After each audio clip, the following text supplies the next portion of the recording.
Salam hörmətli izləyicilər. 1940-cı illərdə faşist Almaniyasının, deməli, nasist Almaniyasının gücləndiyi bir vaxtda faşist Almaniyası öz vətəndaşı olan bir xanım Dora Nissenin saçlarını qırxaraq şəhərin mərkəzində bir qəfəsə salır, ağzını bağlayır və qəfəsin də üzərinə belə yazır ki, Almanların üz qarası olan bu xanımı hamı tanısın. Səbəb bu idi ki, Dora Nissen o dövrdə Almaniyada olan konslagerlərin birində çalışırmış.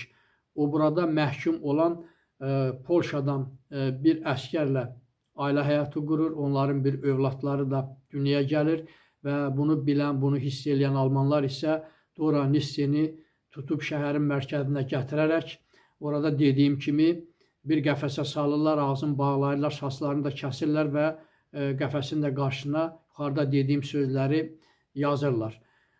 Böyük Vətən müharibəsi, yəni 2-ci Dünya müharibəsi bitdikdən sonra həmin xanım 1947-ci ildə axtarıb həmin həyat yoldaşını tapır. Onların da bir övladı var və ömrünün sonuna qədər xoşbəxt həyat yaşayırlar. Onu da nəzərinizə çatdırım ki, Dora Nissen 103 il deməli ömür sürə bilir. Və nəzərinizə çatdırım ki, 2-ci Dünya müharibəsi də 1939-cu ildə sentyabrın 1-də başlamışdı. Elə məhz Almanlar ilkin olaraq Polşanı işğal etmişdilər. Çox sağ olun, kanalıma abunə olmağı unutmayın.